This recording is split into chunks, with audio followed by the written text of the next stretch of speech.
परमेश्वर पूर्ण ब्रह्म एक शिशु रूप में बनारस में विराजमान हुए थे। पुण्यात्माओं, आप और हम सभी काल के जाल में फंसे हुए हैं और इस काल का ऐसा भयंकर जाल है, इसको परमेश्वर के अतिरिक्त कोई नहीं समझ और समझा सकता। वो परमेश्वर हम सभी आत्माओं के पिता हैं और अपनी संतान को कोई आपत्ति कष्ट हो तो अपने पिता और माता को ही उसका दुख होता है। परमेश्वर के अंदर वो सर्व गुण हैं। तुमेव माता च पिता तुमेव बंधु च सखा तुमेव विद्या च द्रविण तुमेव सर्व मम देव देव। ये वो परमात्मा है जो माता और पिता और भाई सखा सभी का ये प्रॉपर रोल करता है। ये यथार्थ भाव में हमारा ये सभी नातों से संबंधित है, सभी नातों में यही खरा है। तो उसी को हमारी चिंता बनती है। हमने जो गलती की वो तो बहुत भयंकर भूल है हमारी और उसी का परिणाम हम भोग रहे हैं। हमने क्या गलती की थी कि हम सभी आप या कोई चींटी बना है, चाहे हाथी बना है, चाहे कोई रंक है या सेठ साहूकार या राजा बना है, ये सभी कबीर परमेश्वर की आत्माएं हैं, पूर्ण ब्रह्म के बच्चे हैं। और हमने क्या गलती की कि हम सतलोक में रहते थे। वहाँ कोई मृत्यु नहीं थी, कोई जन्म नहीं था, ना कोई रोग कष्ट शरीर को था, किसी प्रकार की कोई आपदा वहाँ नहीं आती थी, कोई अभाव नहीं था, कोई मजदूरी नहीं करनी पड़ती थी, हम बहुत सुखी थे। वहाँ हमने गलती की कि जो यहाँ का भगवान है ब्रह्म, ये ब्रह्म जो है इसको ज्योति निरंजन भी बोलते हैं, इसको काल भगवान की उपमा से भी जाना जाता है। इसने एक बदमाशी इसके मन में आई। इसने क्या किया कि अलग राज्य प्राप्त करने के लिए 70 युग तक तप किया, सतलोक में एक पैर पर खड़ा होकर। और हमने भूल क्या की, हम अपने पिता परम पिता परमेश्वर कबीर देव से मन हटाकर और इस काल भगवान को चाहने लग गए। केवल इसकी इस भक्ति को देखकर एक पैर पर खड़ा होकर ये तपस्या कर रहा था। केवल हम इसकी इस कला पर, इस अदा पर आसक्त हो गए और हम अपने पिता जो हमें सर्व सुख दे रहा था, ना कोई मृत्यु थी, ना किसी का बेटा मरे था, ना बेटी मरे थी, ना कोड लगे था, ना कोई किसी प्रकार की कोई आपत्ति नहीं आने देता था, उस परमात्मा को त्याग दिया क्योंकि हम सुखी गणे थे वहाँ पर। और हमें ये मालूम नहीं था कि हमें इतने कष्ट भी आ जाएंगे। अपनी नालायकी के कारण हम इस ज्योति निरंजन को चाहने लगे और जिस परिणाम स्वरूप हम इसके जाल में फंस गए और यहाँ आगे इसके साथ में इसने 21 ब्रह्मांड परमात्मा से तपस्या करके प्राप्त किए। ये अलग से कहानी आपको सुनाएंगे, लेकिन यहाँ जो प्रसंग चल रहा है कि हम अपनी उस नालायकी के कारण आज इस काल के साथ आगे। जब तक हमारे सतलोक के पुण्य थे तब तक तो इसने हमें रखा ऊपर के लोकों में, स्वर्ग महास्वर्ग में। और जब हमारे पुण्य खत्म होते चले गए, क्योंकि यहाँ का विधान है कि जैसे कर्म करेगा वैसे फल मिलेंगे और पुण्य आपके होंगे। जब पुण्य क्षीण हो जाते हैं तो उसको ये यहाँ पृथ्वी पर पटक देता है। तो जब तक हमारे पुण्य थे, हमारी जेब में पैसे थे, हमारी कमाई थी, तो हम स्वर्ग रूपी होटल में वहाँ अपने मस्ती करते रहे, भगवान याद नहीं आया। और जब हम पटक दिए पृथ्वी पर, कोई कुत्ता बनाया, कोई गधा बनाया, कोई कुतिया बनाई, कोई गधी बनाई, कोई शेर, कोई पशु पक्षी जीव जंतु बनाकर यहाँ डाल दिए। और जिनके कुछ पुण्य फिर भी शेष रहे उनको मानव शरीर दिया। मानव शरीर के अंदर आप देख रहे हो कोई भी प्राणी सुखी नहीं है। मानव शरीर तो हम सबसे उत्तम मानते हैं, अन्य प्राणियों का तो आप एस्टीमेट लगा लेना वो कितने सुखी होंगे, कुत्ते गधे सूअर। मानव शरीर में भी आप और हम बिल्कुल सुखी नहीं है। अब हम झूठे सुख को सुख मान बैठे। परमेश्वर कहते हैं झूठे सुख को सुख कहे ये मान रहा मन मोदे, ये सकल चबीना काल कहा कुछ मुख में कुछ गोद। इस काल भगवान को श्राप लग गया, एक श्राप लगा हुआ है परमेश्वर की ओर से। इसने वहां एक भयंकर गलती की थी जिसके परिणाम स्वरूप इस काल को श्राप लगा हुआ है 1 लाख मानव शरीरधारी प्राणियों का नित आहार करने का। मानव शरीरधारी प्राणियों का 1 लाख का प्रतिदिन ये ग्रास करता है, आहार करता है, खाता है। इसके लिए इसने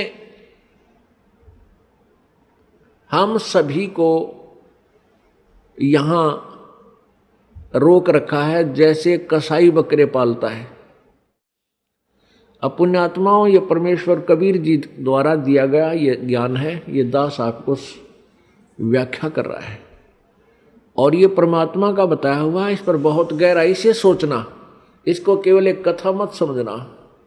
ये 100% सत्य, ये सत्य कथा है, केवल इसको दंत कथा मत मान लेना। जितना भी आप इस ज्ञान को समझते चले जाओगे उतना ही आप गहराई से चिंतन करने में को विवश हो जाओगे। अब जैसे कसाई बकरे पालता है,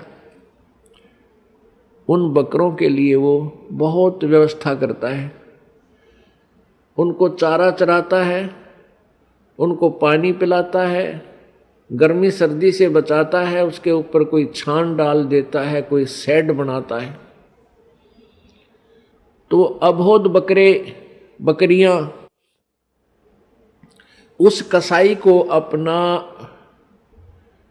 एक अच्छा मालिक मानते हैं, दयालु मालिक मानते हैं। किस दृष्टिकोण से कि ये हमारी कितनी केयर टेक करता है, कितनी देखभाल कर रहा है, पानी पिलाता है, चारा चराता है, तालाब बना रखा है, किधर चरागा बना रखे हैं, चारों तरफ बाड़ लगा रखी है, कोई हिंसक पशु आकर इनको खा ना जाए, रोक रखे हैं। अब वो इसी कारण से उस कसाई को अपना दयालु मालिक मानते हैं। और जब वो कसाई उन बकरों के उस बाड़े में जाता है, स्थान पर जाता है, तो बकरे उस मालिक को एक दयालु मालिक मानकर उस व्यक्ति को उसकी तरफ भाग लेते हैं प्यार देने के लिए। कोई उसके ऊपर पैर डालकर प्यार देना चाहता है, कोई जीभ से चाटता है, और वो कसाई उनको ऐसे हाथ पकड़कर देखता है और बकरे उसकी बाजू को अपनी जिह्वा से प्यार देते हैं, चाटते हैं, जैसे बहुत लाड करया करें। और वो कसाई देख रहा होता है कि यूं कितने किलो का बिकेगा, कितना मांस हो गया इनमें, वो ऐसे देखता उनको, और वो सोचते हैं कि ये हमारा दयालु मित्र में प्यार कर रहा है, हमारा मालिक है। पुण्यात्माओं, जैसे हम यहाँ देखते हैं कितनी विस्तृत भूमि है, इसके ऊपर कितने अच्छे बाग बगीचे, फलदार वृक्ष, काजू किस्में, सेब संतरे, और कितने अच्छे शीतल और स्वादिष्ट मधु जल की दरियां बह रही हैं। जमीन के नीचे कितना एयर कंडीशन ला रखा है, गर्मियों में ठंडा जल और सर्दियों में गर्म। अब ये और कितनी अच्छी हवा चल रही है, सूरज दिन रात बन रहे हैं, सूर्य उदय हो रहा है, अस्त हो रहा है। इस व्यवस्था को देखते हैं तो ऐसा लगता है जैसे ये तो भगवान ने पढ़ा है, कितना अच्छा भगवान है, कितनी हमारी सुनियोजित हमें कितना अच्छा आहार दिया है, कितना अच्छा हमारे रहने की व्यवस्था की है। और जब हम देखते हैं किसी का बेटा मर गया, किसी की बेटी मर गई, किसी का परिवार नाश हो गया, किसी का दो मर गए एक परिवार में, तो उस समय हमें कभी ये नहीं आता यूं क्यों हो रहा है, ये जुल्म क्यों हो रहा है, ये हमारी बुद्धि में कभी नहीं आया। अब आने लगा जो भगवान ने हमारी ये मोतियाबिंद का ऑपरेशन कर दिया। कबीर परमेश्वर जी के ज्ञान से, इस तत्व ज्ञान से हमारे जो अज्ञान रूपी मोतियाबिंद था आंखों पर, इसका ऑपरेशन हो गया।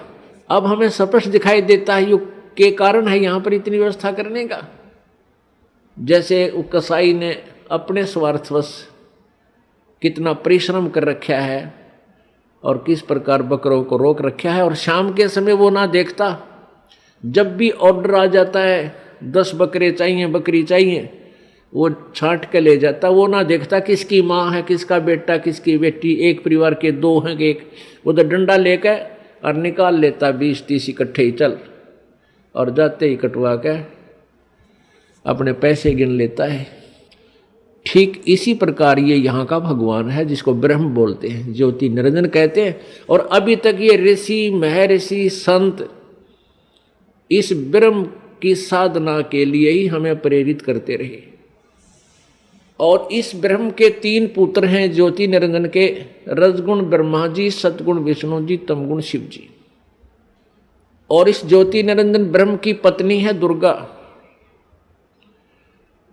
और श्री ब्रह्मा विष्णु महेश जी की ये माता है दुर्गा। अब ये तीनों पुत्रों को इस काल ने हमारे को यहां बांधे रखने के लिए, कर्म आधार से यहां रोके रखने के लिए इनको इंचार्ज बना दिया। रजगुण युक्त ब्रह्मा जी को, सतगुण युक्त विष्णु जी को और तमगुण युक्त शिव जी को कर दिया। रजगुण ब्रह्मा, सतगुण विष्णु, तमगुण शिव जी बना दिए, उत्पन्न कर दिए। ये तीनों गुण युक्त है। रजगुण ब्रह्मा है, सतगुण विष्णु, तमगुण शिव जी। अब इस एक ब्रह्मांड में 3 लोकों के ऊपर, एक पृथ्वी लोक, एक ऊपर स्वर्ग लोक और नीचे एक पाताल लोक, इन 3 लोकों पर एक एक विभाग के मंत्री बना दिया इनको। इन तीनों मंत्रियों की तीनों लोकों पर अपने विभाग के आधार से तीनों की पावर काम करती है, शक्ति काम करती है। श्री ब्रह्मा जी के इस रजोगुण के प्रभाव से सभी प्राणी संतान उत्पत्ति करते हैं, जीव के बस की बात नहीं। और श्री विष्णु जी सतगुण, अब सतगुण के प्रभाव से हमारा एक दूसरे में मोह ममता, संपत्ति में मोह, पति पत्नी का आपस में लगाव, बच्चों में ममता, भाई बहन का प्यार, ये इतना जबरदस्त है कि हम इनसे दूर नहीं हो सकते, चाहे कितना जोर लगा ले। और तीसरा तमोगुण है, जरा सी बात पर लट्ठम लट्ठा एक दूसरे ने मार डालें, कत्लेआम कर दें, ये भगवान शिव जी के अंदर सतोगुण है। उसका प्रभाव से हम ऐसा यहाँ सब कर रहे हैं। अब जैसे एक मकान में 3 कक्ष हैं या 4 कक्ष हैं, और रसोई के अंदर छौंक लगा मिर्चों का। रसोई के अंदर तो वो मूल वस्तु है, मिर्च है, छौंक है, और उसका निराकार शक्ति ने जाकर अन्य कक्षों में बैठे व्यक्तियों को भी प्रभावित कर दिया, और उनको भी छींकें आने लग गई। उनके बस की बात नहीं उन छींकों ने वह रोक दे। तो इसी प्रकार पुण्यात्माओं, परमात्मा कबीर देव ने, कबीर साहब ने इस यथार्थ ज्ञान को हमें समझाया कि ये ऊपर तीनों भगवान रजगुण ब्रह्मा, सतगुण विष्णु, तमगुण शिव जी की अलग अलग राजधानियां हैं, अलग अलग लोक हैं। वो अपनी राजधानी में बैठकर, अपने लोक में बैठ करके वहां से सबको कंट्रोल करते हैं, और उनके शरीर से निकल रही वो निराकार शक्ति, जैसे ब्रह्मा जी से रजगुण शक्ति और विष्णु जी से सतगुण और शिव जी से तमगुण, वो शक्ति, वो जैसे छौंक वाली निराकार जो प्रभाव शक्ति, उनकी वो आकर के हम सभी तीन लोक के प्राणियों को अपने हिसाब से प्रभावित किए हुए, हमारे बस की बात नहीं, ये जीव के बस की बात नहीं। इसके लिए ये ऐसा क्यों किया है कि काल को 1,00,000 मानव शरीरधारी प्राणी प्रतिदिन खाने को चाहिए, और उसके कारण हम यह संतान उत्पत्ति करते हैं। प्रत्येक प्राणी संतान उत्पत्ति करता है, और फिर ममता आपस में, आपने देखी होगी बंदरिया अपने बच्चे को सीने से लगाए फिरती है। चिड़िया देखी होगी आपने, ये पक्षी देखे हैं, अपने मुख में आहार लाते हैं कहीं से और घोंसले में बैठे अपने बच्चों को आकर खिलाते हैं। आप बाद में खाते हैं, पहले उनको छिकाकर फिर जाते हैं। कितना प्यार है वो बच्चे कौन से, उनके बुढ़ापे में उंगली पकड़ेंगे उन पक्षियों की। चल हम तने सोचा मैं एक बार बुढ़ापे में सेवा कर देंगे, बच्चे इसलिए हम पैदा कर रहे हैं, इनको इसलिए पाल रहे हैं, नहीं। बुढ़ापे में तो परमात्मा की भक्ति ही हमें सहारा देगी, जब वह बात बनेगी। अरे कलयुग के पुत्र तय तो अपने बेराजी सी सेवा करेंगे, और कैसी कर रहे हैं ये आपको खूब विदित है। तो ये सब कारण क्या है, काल ने हमें यहाँ बाई फोर्स और धोखा देकर हमें यहाँ पर रखा हुआ है। अब ये कितना सुंदर शरीर हमें नजर आता है अपने शरीर की रक्षा के लिए, इसमें कोई बीमारी हो जाए या सर्दी से बचाने के लिए कितनी व्यवस्था करते हैं, और इसको बनाए रखने के लिए, जीवित रखने के लिए, इसी के लिए हम सारा दिन लगे रहें पेट भरने की खातिर। और ये क्या है, ये काल का सुनियोजित एक जाल है, षड्यंत्र है। उसके द्वारा दिया गया हमारे को मिट्टी का खिलौना है। बेटा और बेटी ये मिट्टी के खिलौने बनाकर हमारे को दे दिए, और हम इनको अपना इन्हीं में उलझे हुए हैं। कल को पुत्र की मृत्यु हो जाती है, अपने हाथों फूकाते हैं, राख बन जाती है, उसकी शकल सूरत भी पहचान में नहीं आती, ये कौन था, कहाँ गया। तो ये धोखा नहीं तो क्या है। ठीक है, पुत्र ना मरे, हम खुश रहते हैं, लेकिन ये हो रहा है, सबको मालूम है। पुत्री मर जाती है, पत्नी मर जाती है, पति मर जाता है, माता पिता की मृत्यु होती है, कहाँ गए, वो राख बन जाती है। तो ये कैसा हमारे साथ धोखा किया इसने। हमारी इतनी बुद्धि छोड़ रखी है इस काल भगवान ने। जैसे भैंस का बच्चा मर जाता है, व्यापारी लोग क्या करते हैं, उस बच्चे के ऊपर की चाम को उतार लेते हैं, उतरवा लेते हैं किसी बनाने वाले से, और उसमें भूस भरवा देते हैं, और ऊपर से सिलाई करके एक पूछड़ लटकती रह जाती है उसकी दूम, और उसको उस भैंस के सामने लाकर टांग देते हैं। वह भैंस उसको अपना बच्चा मानती है, और उसको उठाकर जब चलता है तो वह भैंस उसके पीछे पीछे ऐ करती हुई और भागती रहती है। जहां उसको रख देता है वहीं खड़ी हो जाती है। अब उसको ये नहीं पता इसमें क्या है, ये तेरा बच्चा नहीं है। इतनी बुद्धि हम सबकी यहाँ काल भगवान ने छोड़ रखी है, और हम इन नकली साजबाज को, इस अपनी कार और कोठियों को, पुत्र पुत्रियों को, बेटा बेटियों को, और पति पत्नी को, माता पिता को, हम ओरिजिनल मान के इनमें इतना लगाव बना बैठते हैं। पुण्यात्माओं, कहने का भाव ये है कि पहले हमने इस काल के इस षड्यंत्र को समझना होगा। फिर षड्यंत्र समझ में आने के बाद फिर क्या है कि जैसे यहाँ कोई भी आपका बेटा है, बेटी है, माता है, पिता, बहन, भाई है, ये सभी अपने हैं, चाहे कोई रिश्तेदार है या बाहर वैसे कोई प्राणी है, दूर देश का है, गांव का है, कोई भी प्राणी है, ये सब अपने ही हैं। हम एक पिता की संतान हैं।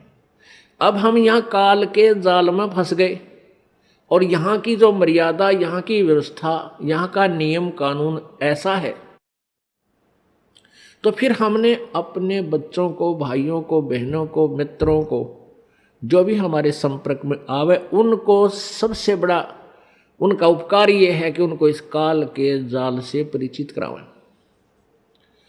और फिर आपके बेटे हैं, बेटी हैं, आपके भाई हैं, बहन हैं, माता पिता हैं, इनकी हमने सेवा करनी है। इनका जैसे भी हमारा इनको रोल है, इनके प्रति जो कर्तव्य है, वो हमने भगवान से डर कर उसको पूरा भी करना है, क्योंकि ये सभी परमात्मा के बच्चे हैं और यहाँ सभी दुखी हैं। अब जैसे माता पिता जो बूढ़े हो जाते हैं, असहाय हो जाते हैं, अब उनकी सेवा करना आपका परम कर्तव्य बना है, क्योंकि माता पिता जब बच्चा या बेटा या बेटी उत्पन्न होती है, बेटी उत्पन्न होती है, उसका तो उद्देश्य पता होता है ये तो पराई होनी है, उसको भी प्यार से पालता है अपने सीने से लगाकर, ऐसा नहीं, क्योंकि उसको ये मालूम है कि हमें भी कोई ऐसे एक पाल कर एक बेटी देगा। और उसका मुख्य उद्देश्य बेटे के ऊपर रहता है कि बेटा बड़ा होगा, पुत्रवधू आवेगी और हम बूढ़े हो जाएंगे, हमें हमारी सेवा करेंगे, हमें बैठों को खाना देंगे, उंगली पकड़ कर इधर उधर हमें ले जाया करेंगे। तो इस उद्देश्य से वो बच्चों की परवरिश करता है, इस उमंग से रात देखता ना दिन देखता। तो जब वो बूढ़े हो जाते हैं तो वो डिजर्व करते हैं आपसे वो सेवा, और आप वो कर नहीं पाते। क्यों नहीं कर पाते? क्योंकि आपको ये नहीं मालूम कि हम यहाँ भयंकर जाल में फंसे हुए हैं और परमात्मा ने जो हमें यहाँ कर्तव्य दिया है उसको ना निभाकर भी हम दोषी बन रहे हैं, पाप के भागी बन रहे हैं, और काल तो हमसे पाप करवाता रहता है ताकि ये मेरे जाल में फंसे रहें। तो हमने परमात्मा के विधान से परिचित होकर इन सब नातों का जो भी आपकी भूमिका है, जो भी आपका रोल दिया है, उसको निभाना है। बच्चों का पालन पोषण भी आपने बड़ी प्यार से करना है, ऐसे ढंग से करना है कि मालिक के बच्चे हैं और माता पिता भी मालिक के बच्चे हैं। आपकी ड्यूटी है बुढ़ापे में इनकी सेवा करना, इनको प्यार दे। बूढ़ा आदमी प्यार का भूखा होता है, प्यार तो बोल पड़े बस उसने, वो भूखा भी रह जाएगा। उसको पता है कि तेरी सटेज ऐसी होगी, जो मिल जाए वो खा ले, चुप करके नखरे मत करे। और नहीं करते हैं जो समझदार होते हैं, तो उनको प्यार से ही बोल पड़ो, इतना ही काफ़ी होता है। कोई वस्तु की चाह करते हैं तो तुरंत हाँ अवश्य करेंगे, माता पिताजी अभी करते हैं, चाहे 2 दिन लेट भी हो जाए पर बोला राजी, इतने में खुश हो जाया करें। और जब बच्चे हैं आपके तो बच्चों का भी आपने पालन पोषण करना इस दृष्टिकोण से चाहिए कि तेरे ये भगवान के बालक हैं, उस सच्चे मालिक के बच्चे हैं और हमारी ड्यूटी दे दी, हम इनके सेवक हैं। जैसे एक नौकरानी रखी जाती है, घर पे नौकरानी रखी जाती है और उसकी ड्यूटी लगा दी कि इस पुत्र की या पुत्री की, बेटा और बेटी है मेरी, उस मालिक ने नौकर रख ली और इनकी ड्यूटी लगा दी, उनका पैसा दे दिया कि ये इनका सामान है, ये इसको खाना खिलाना है, कपड़े पहनाने हैं, इस प्रकार इनको नहलाना धोना है और स्कूल छोड़ के आना है, विद्यालय ले जाना है और लाना है। अब वो बहन, वो नौकरानी या नौकर उस मालिक के बच्चे जान के उन बच्चों की अपने बच्चों से भी ज़्यादा केयर टेक करता है। और जब उसको निकाल दिया जाता है, नौकरी से निकाल दिया जाता है, तो मुड़ के नहीं देखता फिर उन बच्चों की तरफ।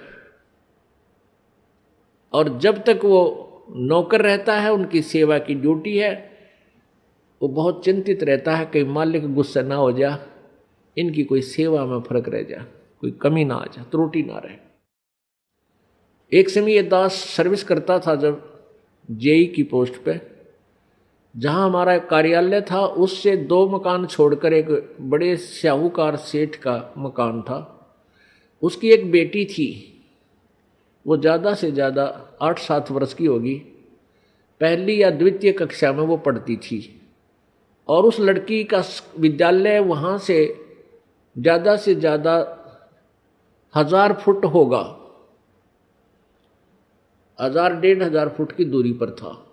तो उस मालिक ने उस बेटी के लिए कोई साधन नहीं लगा रखा था, कोई रिक्शा वगैरह नहीं ला रखी थी, थोड़ी दूरी पर था। उस नौकरानी से कह रखा था कि आप इसको सुबह छोड़ आना, नवा धवा के कपड़े ड्रेस पहना के, और जब इसकी छुट्टी हो ले आना। वो उसको ऐसे ही प्रतिदिन लेकर जाती थी और छुट्टी होते ही उसको ले आती थी, पैदल ही लाती थी। गर्मियों के दिन, ये मई का महीना, उसने एक छोटी सी छाता ले रखा उस नौकरानी ने, स्वयं तो धूप में और उस छोटी सी बच्ची के ऊपर छाता लिए हुए, और वो धूप में आ रही है, उस बच्ची पर, मालिक की बेटी पर छाता किए हुए है और लेकर आ रही है। यानी इतनी सेवा, इतनी अपने पंचुअल थी अपनी सेवा में। और जब उसको नौकरी से निकाल दिया, फिर उसने उधर झांक कर भी नहीं देखा कि मेरी ड्यूटी अभी तक थी और इतना कर्तव्य था, ये मैंने ठीक निभाया। तो पुण्यात्माओं, इसी प्रकार आपके बच्चे हैं, बेटा बेटी हैं, ये प्रभु के बच्चे हैं, आपको इनका सेवक लगा रखा है। इस दृष्टिकोण से इनका पूरा कर्तव्य करो। अपने कर्तव्य कर्म को करते हुए प्रभु की याद भूल नहीं पड़नी चाहिए। और जब यहाँ से जाने का समय आएगा, नौकरी से आपको निकालेंगे, आपके मन में अगर हृदय से ये बात होगी कि मेरा बेटा नहीं है, मेरी बेटी नहीं है, ये मालिक के बच्चे हैं, ठीक है, नाता कुछ भी जोड़ दिया हमारा है, सामाजिक नाता भी बेटा बेटी का है, लेकिन ये मालिक के, वास्तव में परमात्मा के बच्चे हैं। और जब हम चलेंगे यहाँ से छोड़कर, तो हमारी ममता इनमें नहीं हो सकती। यदि हम इस ज्ञान आधार से सोचेंगे, और यदि हम उस पशु की तरह उस पुतले को अपना माने बैठे रहेंगे, तो धक्के उसके पीछे पीछे धक्के खाते ही रहेंगे। मान ले आपकी मृत्यु होने लगी, ये आध्यात्मिक तत्व ज्ञान है पुण्यात्माओं, जो तुमने यहाँ से पीछा छुटवाना है। यदि आपको ये ज्ञान हुआ नहीं, भक्ति कर रहे हो, सुख भी देगा भगवान, आपके दुख भी दूर करेगा, आपको धन भी देगा, बहुत सुख कर देगा, और इस ज्ञान की भूल पड़ते ही आपको यहीं फंसा लेगा। आपकी मृत्यु होने लगी, आपके पास कोई बेटा या बेटी आकर रोने लग जाएगा, आपकी ममता उसके उधर फंस जाएगी, क्या होगा मेरे बच्चे का, कौन संभालेगा इसको। और फिर मृत्यु होगी तो आपकी आस्था उस बेटा या बेटी में रह गई। मृत्यु होकर के फिर वहीं कुतिया आकर बन जा मनमाने उसी गली में, या कुत्ता बन गया, उड़े सैर सपट्टे करता रहेगा। फिर बेटे भी ना मिलने, ना बेटियां दौड़ बैठ सकता। एक परिवार ने खीर बनाई थी, खीर का पात्र था, उसमें सर्फ पड़ गया, पड़ते ही वो मर गया, अंदर बैठ गया नीचे। वहाँ उनकी एक पालतू कुत्ती थी, मतलब जैसे वह वैसे पाली हुई नहीं थी, गली में घूमती फिरती, आ जाती, बैठ जाती, उसको रोटी राटी डाल देती, वो वहाँ बैठ जाती थी। तो उसने क्या किया, वो सारी खीर पंजे के साथ खिंडा दी, वह डाल दी, नीचे डाल दी। उधर से घरवाला ने देखा कि इसने तो भाई कमाल कर दिया, आज तक ये ऐसी गलती नहीं करती थी, आज तक इसने बड़े बनाए भोजन का नाश कर दिया। उसका तुम्हारा लठ, वह तो गई ट्या ट्या करती। फिर वो खीर को संभालने लगे, बाहर नीचे पड़ी थी, वो तो पड़ी थी, अंदर झांक कर देखा उसमें कितनी बच रही है, उसमें काला सांप, सर्प अंदर पड़ा। और फिर उस पूरे परिवार ने खुशी मनाई को हो, इस कुतिया ने तो हमारा परिवार बचा दिया। फिर उसने ल्याओ पकड़ कर वो आगन बाजा के उधर लठला गिरा। फिर किसी से पूछा, भाई ये कोई वैसे ही कोई मौत होती है? एक व्यक्ति आ गया जो थोड़ी बहुत भविष्य की या बैक की जाने था, उससे पूछने लग गया कि ये क्या कारण है, इसने आदमी भी नहीं कर सकता, ऐसा काम कर दिया इस कुतिया ने। तो उसने बताया तेरी दादी थी, या तेरी दादी थी पहले हैं, और इसकी आस्था भाई अमरन लगे जब थारे में रहेगी, या कुतिया बन गई। और अच्छी पुण्यात्मा थी, पहले भी दयालु थी, और जो तुरंत मनुष्य जोनी से पशु जोनी में आता है, उसमें थोड़ी बहुत लक्षण अच्छे होते हैं। जैसे कई कुत्ते हैं बड़े समझदार, मनुष्यों की तरह ही सारे काम कर देते हैं, वो तुरंत मनुष्य जोनी से आए हुए होते हैं। तो पुण्यात्मा, फिर आप वहाँ कुत्ते बन का बैठोगे। तो अध्यात्म, यदि आपने इस विद्यालय में प्रवेश पाया है, पहले इसका उद्देश्य समझ लेना। इस विद्यालय का उद्देश्य है आपका यहाँ जन्म मृत्यु से सदा के लिए झंझट छुटवा देना और सतलोक में वहाँ भेज देना जहाँ कभी दुख नहीं, कभी मृत्यु नहीं, कहीं रोग नहीं, कोई कोड नहीं, कोई आपदा नहीं आती, किसी चीज का अभाव नहीं, जहां हम पहले रहते थे। अब जब तक आप मालिक के चरणों में रहोगे तो यहां का सुख तो आपको मिलेगा मिलेगा। आपके भाग्य में ना होगा तो भी दाता आपको देगा। ये दयालु है, ये समर्थ है, इसके पास फुल पावर है। और फिर आपकी मृत्यु तो होगी, क्योंकि यहां तो कोई रह ही नहीं सकता। इस मिट्टी के खिलौनों में कितने दिन रह सकता है? हजार हजार वर्ष तक भी रह जीवित रह कर देख लिया ऋषियों ने अपनी अटकलों से, आखिर में फिर मृत्यु हुई। यहां तो मृत्यु होगी। वो दिन तो डेफिनेटली आओगा जिस दिन आपने यहां छोड़ना ही पड़ेगा, चाहे कितना काम रह रहा हो। आज जो स्थिति आपकी है, यदि आप इसको अभी से सेट करके चलोगे कि परमात्मा आपकी इच्छा कभी ले चलियो, यदि आपने मोक्ष उद्देश्य रखना है, उसमें फिर अग्रम अग्रम नहीं रखनी कि यू काम रह गया, ऐसा नहीं हुआ, भगवान इतना और हो जाता फिर काम बढ़े, नहीं। चाहे कभी कहे परमात्मा, चालन की तैयारी करनी पड़ेगी आपने। तो आपने यहां से तो जाना ही पड़ेगा। यदि आप श्रद्धा नहीं हटाओगे, यहां से आस्था नहीं हटाओगे, तो भी मृत्यु होगी, तो यहीं आ जाओगे।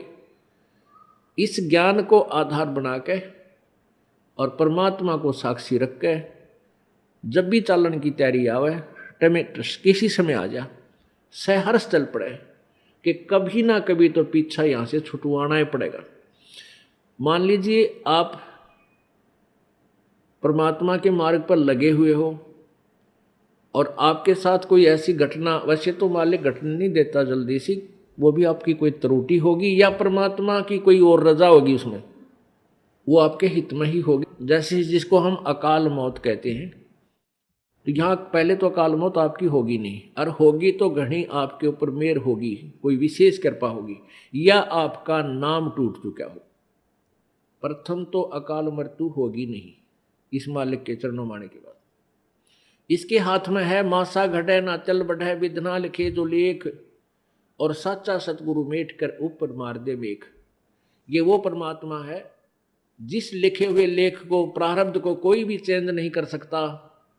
ये परमेश्वर कबीर देव उसको चेंज कर सकता है, उस भाग्य को बदल सकता है। तो ये तो उसके साथ होगा जो हृदय से, तन मन धन से कोई मर्यादा भंग नहीं करता है, प्रभु के चरणों में लगा हुआ है। और दूसरे जो परमात्मा के चरणों में लगे हुए हैं और परमात्मा की कुछ और रजा है कि कई कारण हो जाते हैं पुण्यात्माओं, तो उसको ऐसे अकाल मौत, वो स्वयं ही अकाल मौत मृत्यु करेगा उसकी, और तुरंत ही उसको दूसरा जीवन देकर पार करेगा। वो उसने अपनी आत्मा को देखना है। हम तो अपना स्वार्थ देखें। जैसे किसी की माँ मर जा, चाहे 70 साल की हो रही है, तो याद आवे है कि भाई पाछी बालक खिलाओ थी, पोचा ने राजी रखे थी, घर की रुखाड़ करे थी, ये बना मरे तो बढ़िया है। तो हम तो अपने स्वार्थ ने कर रहे हैं। जय उस माता जी का हो जा बीमारी, कोई रोग हो जा, 10 लाख जा, खाट पे लेट जाओ, तो हफ्ते अंदर हाथ जोड़ लेंगे सारे, है भगवान माँ की माटी उसंगवा ले, परमात्मा इसने उठा दे। तो कहने का भाव ये है कि यदि परमात्मा किसी भी समय पर अपने सच्चे भक्त लगा हुआ ठीक है और उसको ऐसी कोई घटना करता है, ऐसी कोई घटना होती है अकाल मृत्यु की, 2 कारण से होगी। या तो आपका नाम खंड हो चुका है, उसने आपको काल ले गया, या परमात्मा अपने हिसाब से वहां से तुरंत दूसरा जन्म देकर आपको पार करेगा। अपने आत्मा, हम जैसे दीर्घ रोग है हमारे को जन्म और मृत्यु का एक दीर्घ रोग है, ये कैंसर हो रही है। ये प्रभु का हॉस्पिटल है, ये सतलोक आश्रम बरवाला एंड करो था। जब आप इस हॉस्पिटल में प्रवेश पा लेते हो और आपने उद्देश्य ये होना चाहिए कि मैं इस रोग से मुक्ति पाऊं, तो यहां फिर डॉक्टर ने देखना है। जैसे डॉक्टर के पास आप चले गए, आप भयंकर रोगी हैं, फिर डॉक्टर ने ही करना है जो करना है, मरीज की नहीं चलती वहां पर। मरीज की कोई राय नहीं ली जाएगी। डॉक्टर जब चाहोगा इंजेक्शन लाओगा, जब चाहो उसका एक्सरे करेगा, जब उसकी रिपोर्ट लेगा, ब्लड चेक करेगा, ग्लूकोज चढ़ावेगा, इंजेक्शन लगाएगा, और हो सकता है किसी कारण से टांग भी काटनी पड़ जा जीवन बचाने के लिए, तो वो टांग भी काटेगा। तो वहां मरीज अपनी नहीं चलाता है, वो करबद्ध रहता है और डॉक्टर को समर्पण कर देता है कि जो आपको ठीक लगे वही करना। तो यहां आने के बाद आपने अपना अगर जन्म मरण का रोग कटवाना है तो परमात्मा डॉक्टर है, कबीर भगवान हमारे। इस दास को आपका कंपाउंडर छोड़ रखा है, तो आपको जैसा भी यहां हो रहा है उसमें कोई, देखो एक तो आपको गड़बड़ होगी, नामखंड हो जानते, आपका नाम टूट जाएगा, परमात्मा से आपका कनेक्शन खत्म हो गया। और दूसरा होगा मालिक करेगा, तो उसमें फिर अगरम मगरम नहीं होनी चाहिए, ऐसा क्यों हो गया, ऐसा नहीं होना चाहिए था। तो एक तो सावधानी आपने रखना है कि आपका नाम खंड ना हो, मर्यादा भंग नहीं होनी चाहिए। पुण्यात्माओं, आप इस काल के जाल से अपरिचित हो, इस कारण से इस मार्ग को इतना सीरियसली नहीं लेते। आप केवल पहले आते हो सुख के उद्देश्य से कि मेरा ये हो जा, बेटा हो जा, बेटी हो जा, कार हो जा, कोठी हो जा, टोटा दूर हो जा, कर्जा उतर जा, छोटा मोटा को शारीरिक कष्ट है वो दूर हो जा। ये तो आपको फ्री ऑफ कॉस्ट होगा यदि आप सच्ची श्रद्धा से भक्ति करनी प्रारंभ कर दोगे। फिर कुछ दिनों के बाद आपको यहाँ इसलिए बुलाया जाता है, भाई हर महीने आना है, दूर देश के हैं वो, चल दूसरे महीने 1 महीना छोड़ कर आ जाएं, 2 महीने छोड़ कर आ जाएं। आपको इसलिए बुलाया जाता है कि ताकि आप इसको इतना सीरियसली नहीं लेते, क्योंकि आप इस मार्ग से परिचित नहीं हो। आपको यहाँ बुलाया इसलिए जाता है क्योंकि आपको वहाँ अपने घर से जब चलते हो तो 1 हफ्ता पहले आप परमात्मा के दरबार में पहुँचने के लिए चिंतित हो जाते हो। तो आपकी वो चिंतन भी मालिक के पुण्य में लग जाता है। कोई कार्य को आगे पीछे करते हो, किसी से छुट्टी लेते हो, घर वालों को मीठा बोलते हो कि मैंने जाना है, कहीं ये ना कर दे, और फिर आप वहाँ से यहाँ तक आते हो। नंबर 1 तो आपको धनी बनाना है, राम नाम का, भक्ति का धनी बनाना है। परमात्मा का विधान है, संत मिलन को चालिए तज माया अभिमाने, जो जो कदम आगे रखे ओहे यज्ञ समाने। क्या बताते हैं परमात्मा, अपना विधान आप ही बता रहे हैं कबीर जी कि संत मिलन को चालिए। जब सतगुरु के दर्शनार्थ आप चलते हो, अभिमान तज माया अभिमान, किसी प्रकार का भी आप में अभिमान नहीं होना चाहिए, ना धन का हो, ना पद और पोस्ट का हो, किसी प्रकार का नहीं हो। जैसे एक रोगी व्यक्ति जिसको पता लग गया कि तेरी जान जाने वाली है और वो डॉक्टर के पास जाता है, चाहे वो कितना बड़ा अधिकारी है और कितना पैसे वाला है, वहाँ वो अपनी उस पोस्ट और पैसे को नहीं आगे रखता, उसका दिखावा नहीं करता, अपनी जान बचाना चाहता है। डॉक्टर जहाँ कहता वहीं लेट जाता है, कपड़े उतारने को कहता तुरंत उतार देता है, कोई रिपोर्ट करवाने के लिए संकेत करता है, लिख कर देता, तुरंत उठ कर चला जाता है। तो पुण्यात्मा, सच्चे दरबार में जब भगत आवे, उसका दृष्टिकोण, उसका उद्देश्य, उसका भाव ऐसा होना चाहिए जैसे सीरियस रोगी, सीरियस पेशेंट और हॉस्पिटल में जाता है, उसमें कोई नखरा नहीं होता। ऐसे जब आप सच्चे दरबार में आओगे, आपको कितना पुण्य मिलेगा कि जहां से आप चले हो यहां तक आने के जितने भी आपके कदम, यानी जितने कदम बनते हैं, इतने यज्ञ के तुल्य आपको पुण्य मिलेगा। उसको जो या निष्कपट भाव से आता है। और निर्विमान होकर आता है, जैसे रोगी जाता है हॉस्पिटल में।